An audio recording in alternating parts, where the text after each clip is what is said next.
যদি আপনার মনে হয় যে দেয়ালে পিঠ ঠেকে গেছে, কেউ কিছু করতে পারছে না আপনার জন্য, আপনি পরিপূর্ণ ইয়াকিনের সাথে, দৃঢ় বিশ্বাসের সাথে এই 4টা আমল নিয়মিত করবেন। এবং আমি বহু মানুষকে পার্সোনালি এটার পরামর্শ দিয়েছি, ওনারা আমল করেছেন, আমল করে উপকৃত হয়েছেন। এরকম বহু মানুষ আছেন, বৃদ্ধ মানুষ, বাবা ক্যান্সারে আক্রান্ত হয়েছেন অনেক দেরিতে, আল্লাহ তাআলা অলৌকিকভাবে সাহায্য করেছেন। হ্যাঁ, কখনো যদি আল্লাহ তাআলা এই আমলগুলো করার পরও আমার বিপদ দূর না করেন, তাহলে হয় আমার আমলের মধ্যে কোনো ত্রুটি ছিল, অথবা আমার এই বিপদ দূর না হওয়ার মধ্যে আমার জন্য কোনো কল্যাণ নিহিত ছিল। আল্লাহ তাআলা আমার দোয়া কবুল করে যে উপকার হতো তার চাইতে বেটার কিছু হয়তো আমাকে দিবেন, এই ইয়াকিন একজন ইমানদারের থাকবে। সে 4টা আমলের 1 নম্বর হলো ইস্তেগফারের আমল। ইস্তেগফার, আপনি ফেসে গেছেন কোনো জায়গায়, কোনো উপায় পাচ্ছেন না, আপনি ইস্তেগফার করতে থাকেন। আস্তাগফিরুল্লাহ ওয়া আতুবু ইলাইহি, আস্তাগফিরুল্লাহ ওয়া আতুবু ইলাইহি, আস্তাগফিরুল্লাহ ওয়া আতুবু ইলাইহি, আস্তাগফিরুল্লাহ, আস্তাগফিরুল্লাহ, আস্তাগফিরুল্লাহাল্লাযী লা ইলাহা ইল্লা হুয়াল হাইয়ুল কাইয়্যুম ওয়া আতুবু ইলাইহি ওয়া লা হাওলা ওয়া লা কুওয়াতা ইল্লা বিল্লাহ। اللهم أنت ربي لا إله إلا أنت خلقتني وأنا عبدك وأنا على عهدك ووعدك ما استطعت أعوذ بك من شر ما صنعت أبوء لك بنعمتك علي وأبوء لك بذنبي فاغفر لي فإنه لا يغفر الذنوب إلا أنت সাইয়্যিদুল ইস্তিগফার। এভাবে যে কোনো ইস্তিগফার করতে থাকেন, আপনি বেশি বেশি করে আল্লাহর কাছে ইস্তিগফার, ক্ষমা প্রার্থনা করতে থাকেন, খুব বেশি। আপনার 2 ঠোঁটে অনবরত আপনি চাইতে থাকেন আল্লাহর কাছে ক্ষমা। এই ইস্তেগফার সম্পর্কে নবী করিম সাল্লাল্লাহু আলাইহি ওয়াসাল্লাম বলেছেন, মাল্লাজিমাল ইস্তেগফার, যে ব্যক্তি ইস্তেগফারকে আঁকড়ে ধরবে, আঁকড়ে ধরা মানে কি, এটা ছাড়বে না, সে পড়তেই থাকবে অনবরত। টয়লেটে যাওয়ার সময়টা, ঘুমের সময়টা, খাওয়ার সময়টা বাদে, অবসর নামাজের সময়টা বাদে, বাকি সারাক্ষণ সে ইস্তেগফার পড়বে।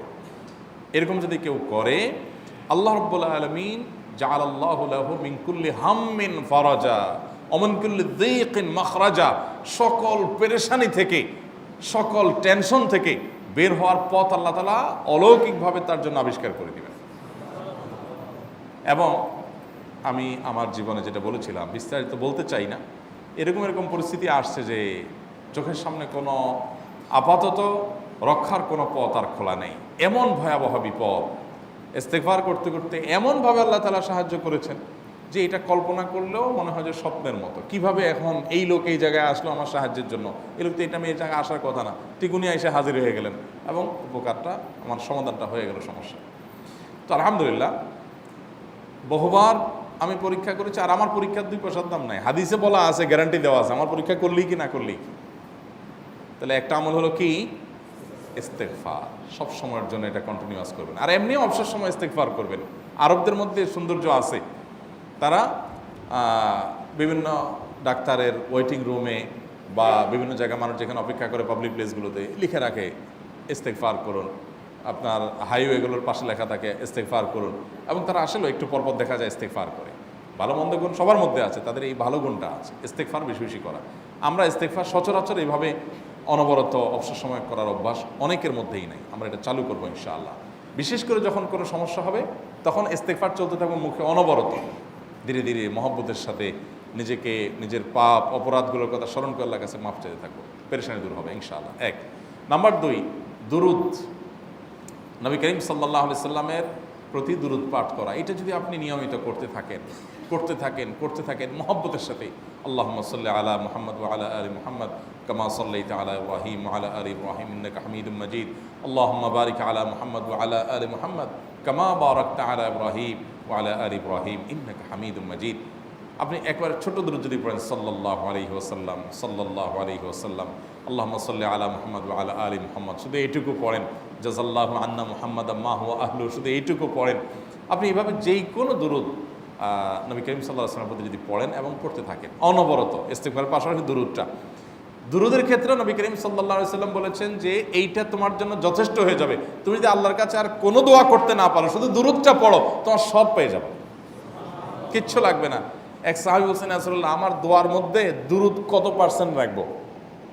আমি তো আমার অনেক কিছু আল্লাহর কাছে চাইবো, দুরূদ মানে তো নবীজির জন্য দোয়া, মানে আমার জন্য তো আমি দোয়া করবো, আপনার জন্য দোয়া কত পার্সেন্ট করবো? 1/3, 1/4, তারপরে হাফ, এবার বিভিন্ন পার্সেন্টেজ বলছিলেন তিনি। নবী করিম সাল্লাল্লাহু আলাইহি ওয়াসাল্লাম বলেছেন যে হ্যাঁ, এর বেশি করতে পারলে আরও ভালো, আরও ভালো। তো ভদ্রলোক এর বেশি, ওই সাহাবী রাদিয়াল্লাহু তাআলা আনহু, তিনি এর বেশি বাড়াতে একটা পর্যায়ে বলছেন যে আমি সব দোয়া আপনার জন্য করি।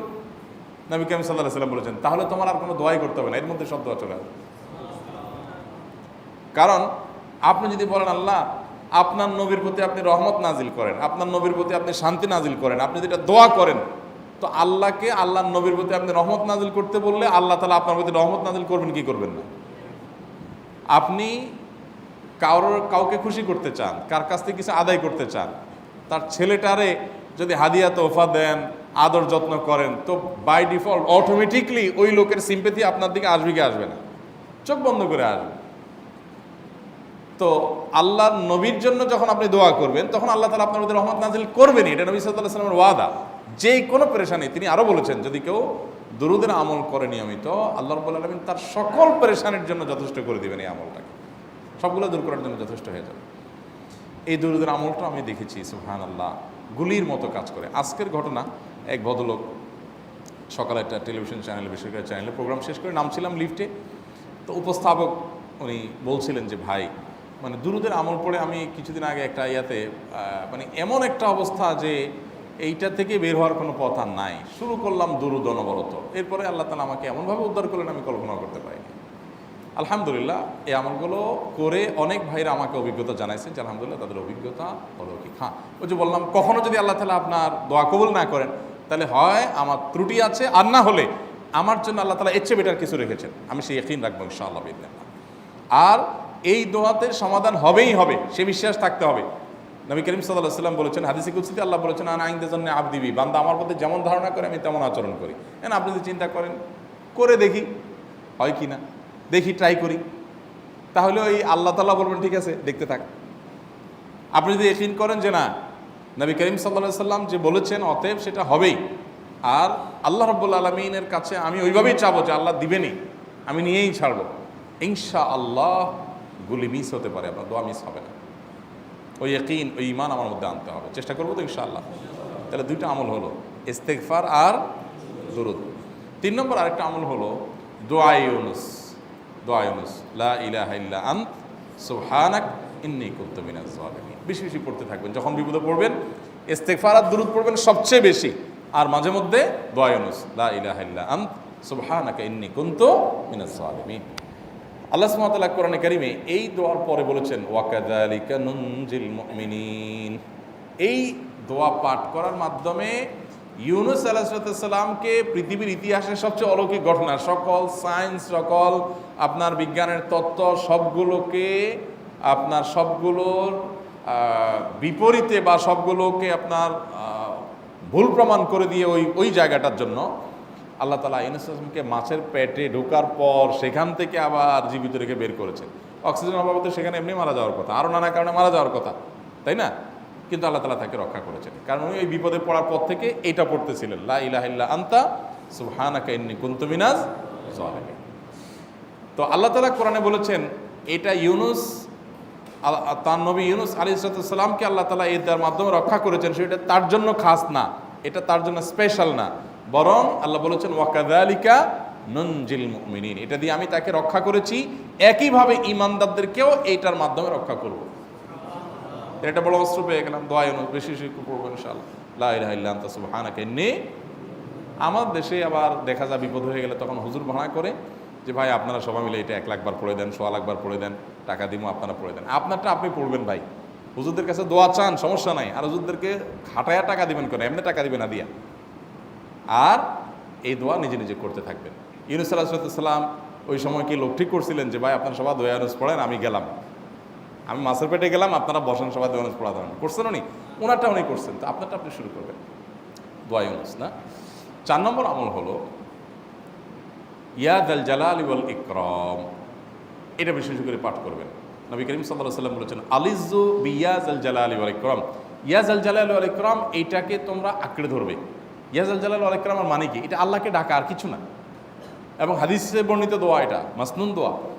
ইয়া যাল জালালি ওয়াল ইকরাম মানে হে মহা ক্ষমতার অধিকারী, প্রতাপশালী এবং সম্মানের মালিক, এটা বলার মানে হলো আল্লাহর কাছে নিবেদন করা, যেহেতু আপনার প্রতাপ আছে, আপনার জালাল আছে, আপনার বড়ত্ব আছে, হে বড়ত্বের অধিকারী এবং হে সম্মানের অধিকারী, আপনার যেহেতু আল্লাহ তাআলা এটা, আপনার যদি এটা আছে, অতএব হে আল্লাহ আপনি আমাকে এটা দান করুন, আপনার সেখান থেকে আমার প্রতি রহম করুন, আপনার সেখান থেকে আমাকে, আপনার বড়ত্ব থেকে আমাকে আপনি হেফাজত করুন, আপনার একরাম থেকে আমাকে আপনি, তা দিয়ে আপনি আমাকে রহম করুন। তো সেই দোয়া আল্লাহ তাআলার কাছে নিবেদন করতে পারি, ইয়া যাল জালালি ওয়াল ইকরাম। এর পাশাপাশি তাহাজ্জুদের নামাজ এবং যে কোনো নফল নামাজ। কারণ নবী সাল্লাল্লাহু আলাইহি সাল্লাম ইজা হাজাবাহু আমরুন সাল্লা, নবীজি সাল্লাল্লাহু আলাইহি সাল্লামের কোনো পেরেশানি শুরু হলে আগে ওযু করে 2 রাকাত নামাজ পড়তেন, ওযু করে 2 রাকাত নামাজ পড়তেন। আমাদের যখন পেটে ব্যথা শুরু হয় আগে কার কথা মনে পড়ে? ডাক্তারের কথা মনে পড়ে। যখন গায়ে জ্বর আসে সবার আগে মনে পড়ে কিসের কথা? নাপা, নাপা, ঠিক না? জ্বর আসছে গায়ে, সবার আগে আমরা কি চিন্তা করি? নাপা। নাপা আপনি চিন্তা করেন, খান, নিষেধ না তো, ওষুধ গ্রহণ করা সুন্নত। নবী সাল্লাল্লাহু আলাইহি সাল্লাম নির্দেশ করেছেন ওষুধ সেবন করতে, আপনি করেন, ভালো কথা। কিন্তু ইমানদার সব কিছুর আগে ব্যথা আসছে, তাহলে ব্যথার জন্য একটা ওষুধ দোয়া শিখেছেন, দোয়াটা আগে করবে, পাশাপাশি ওইটা করবে। এলো ইমানদারের কাজ। আমরা আজকাল ইমান থেকে অনেক দূরে সরে গেছি। আল্লাহ আমাদের সেই ইয়াকিন দান করুন।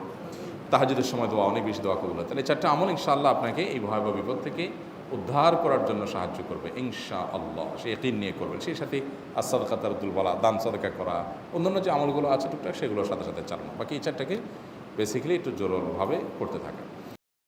আস-সুন্নাহ ফাউন্ডেশন, উম্মার স্বার্থে সুন্নাহর সাথে।